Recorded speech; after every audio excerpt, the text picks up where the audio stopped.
And it is concerning at this more for me whether whoever that's going to be ends up getting the most number of snaps to be able to run the offense. However, they're going to get 2 cupcake games to kind of figure it out too. All right, let's go ahead and swivot and talk a little bit about Antoine Jackson. So Antoine Jackson, we mentioned the DBs, right? We talked about them last week. Antoine Jackson, remember, he was the guy, bless you, who was Thank you. a 4-star coming out of high school. Ended up going to East Carolina to follow his girlfriend.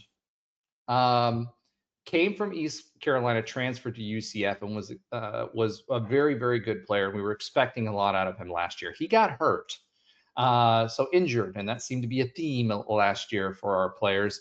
And has come back this season and has really started to show out. So when we're talking about defensive backs and we're talking about folks that can stand out, he kind of got lost in the noise for a while because of his injury, and that tends to happen when you get injured and you don't hear from him. But Antoine Jackson is standing out on the field and is one of the guys that's getting the most buzz when you ask questions of the players, when you ask the team, when you ask the people that donate a lot of money to the shareholder society and show up at practice. Antoine Jackson is a name that's consistently coming up, and he's a ball hawk.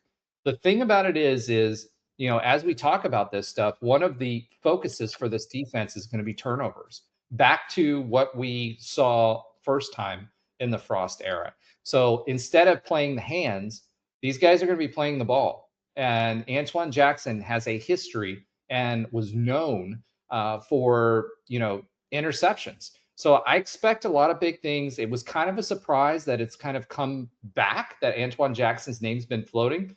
And quite frankly, a lot of us forgot about him because this time last season, Antoine Jackson was a big name that we were talking about. It seems like he's come back fully healthy and he's coming back into his own. So I'm really excited to see what happens with Antoine Jackson. Anything you want to add to that? Yeah, I mean,